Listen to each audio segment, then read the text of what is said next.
Okay, so today is December 1st, 2021, and I wanted to talk about something that happened last night, which is a driver attempting to plow through a crowd of protesters. I was standing in. I was one of the protesters.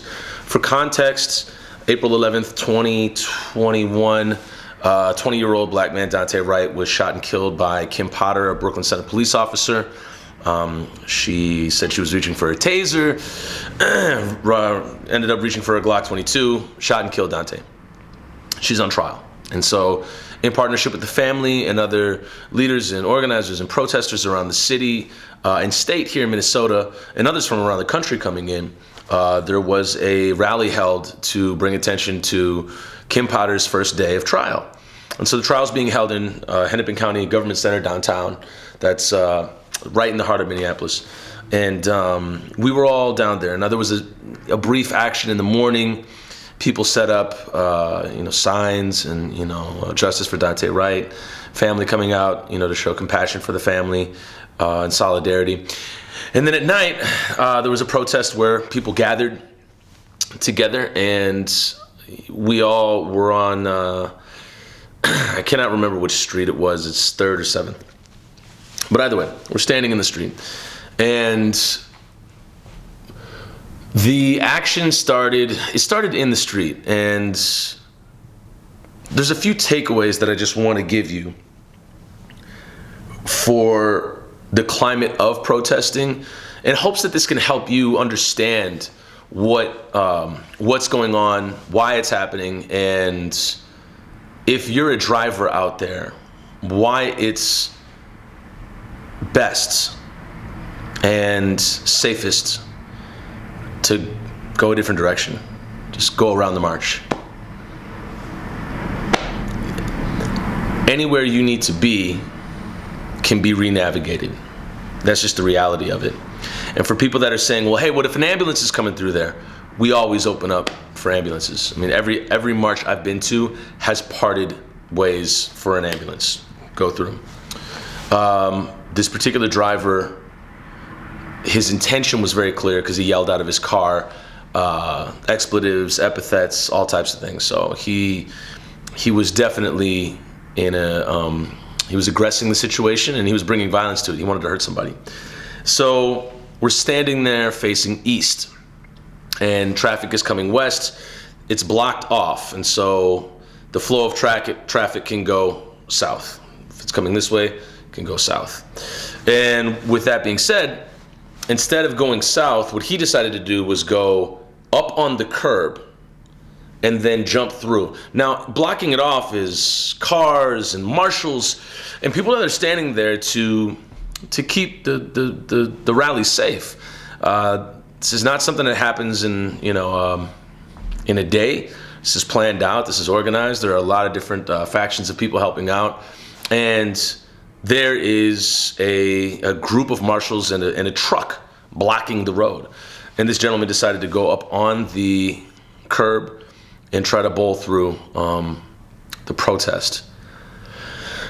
The thing is there's two things. One, my experience. I had just spoken, I was leading some chants, and we were getting ready to march.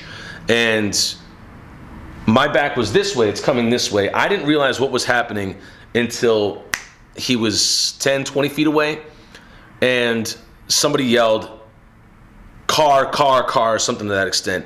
And it was moving, I didn't see it, so I was like, what are you talking about? And what happened is, the front of the car starts going forward, and in front of it is a 2-year-old that is shorter, like as tall as the bumper. So if I'm the driver and I'm looking over the window like this, he's not gonna see the 2-year-old.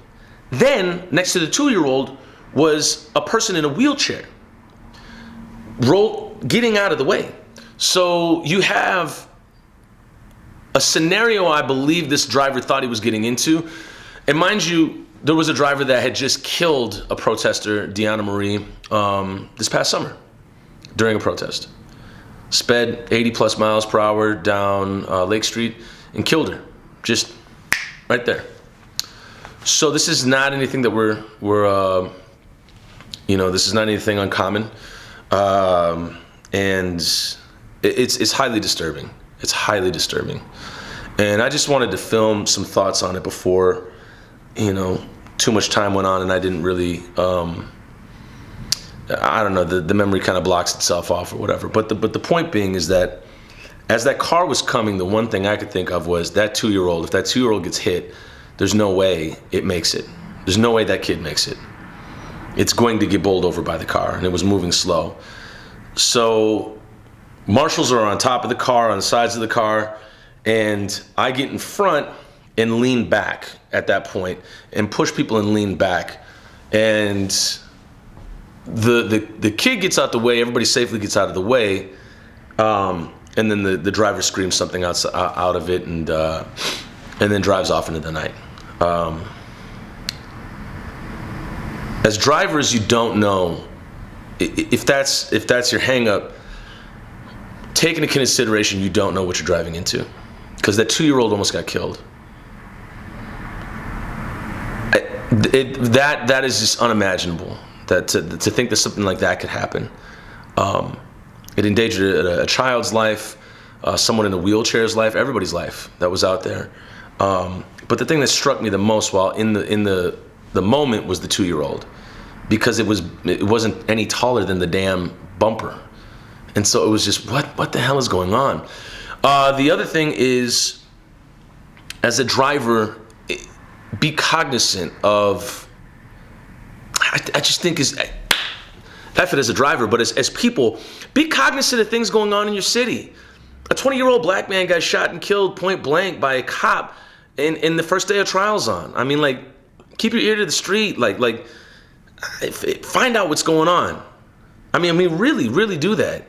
I mean, people are going to be upset about that, obviously, for obvious reasons, and feel passionate about it. And we all do. And so when there's an action for that, take that into consideration. Like, that's something that is happening.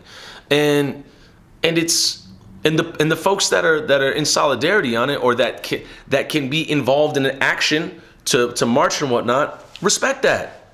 Absolutely respect it. And then the headline from one of the news outlets here was that the cops aren't going to do anything because us protesters were unlawfully in the street.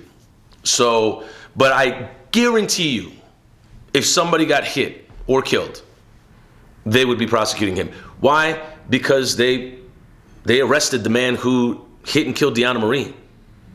So the precedent shouldn't be, well, I guess if they hit somebody, then we gotta charge them. We gotta bring charges. No, you should be arresting people for bowling through intentionally, putting their cars through crowds of people. That should be an arrestable offense. So there's that. And the thing that I just say to everybody is, if people are protesting, take a minute and think why it has to come to that point. It's not, oh, we want to block up the streets and waste your time. It's, why does it come to this point that streets have to be filled for people to pay attention to injustices that are going on in the city? Why does it take holding up traffic and inconveniencing you a few minutes on your drive for people to pay attention to stolen lives such as Daunte Wright? Really think about that. And so the reason why people are out there is to bring attention to that and to rally for it, and also to let folks know that we understand that it's the first day of trial for Kim Potter, and we're not going to go anywhere, and we're gonna stick around until justice is served, or accountability is served. I would say so, more so. I think justice is, I don't think, but I know justice is a world where Daunte is still alive, and I just hope everybody would take that into consideration. I know the comments will fill up with some sort of, play stupid games, win stupid prizes, and it's totally, disconnected from the core issue of. It's disconnected from the core issue of state-sanctioned violence and institutional racism that has been insidiously active since this country's inception, or land was stolen, and folks have to just acquiesce and just go along with the institution. That's the core of it. It's not, oh, we're protesting, win stupid prizes. It's, oh, we're protesting to bring attention to this crooked, backwards, upside down institution that has exonerated many cops after committing violence and police brutality upon people, and to bring attention to it, and hopefully and get accountability where it needs to be happening. And so if you're out there, if you're a driver and you see a protest, go around. Just go around or wait. Or ask somebody, hey, what are they protesting? Maybe you can get involved. Maybe you can park your car and jump out. That's an option. So think about that. Food for thought. I hope it helps you out. All right, we'll see you in the next one.